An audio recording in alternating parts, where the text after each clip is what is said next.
আল্লাহ পাক বলেন লা তাজিদান্না আশাদ্দান নাসি আদাওয়াতাল লিল্লাযিনা আমানুল ইয়াহুদ, ইহুদিদেরকে তোমরা কখনোই বন্ধু হিসাবে পাবে না, তারা তোমাদের এক নম্বরে সর্বপ্রথম শত্রু।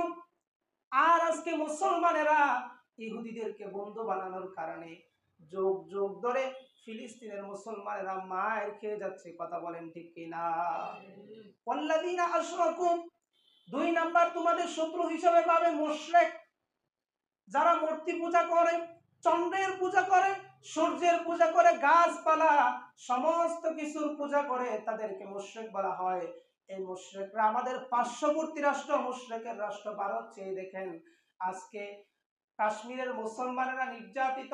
কাশ্মীরের মুসলমানদের পর এই ভারতের মুসলমানেরা কোন না কোন অঞ্চলের মধ্যে একের পর এক নির্যাতিত হচ্ছে। জোরে কন্যা আউযুবিল্লাহ।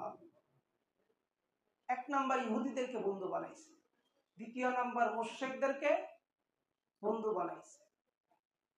আল্লাহ পাক নিষেধ করার পরও এই দুইটা কাজ করার জন্য আজকে মুসলমানেরা নির্যাতিত, অপমানিত।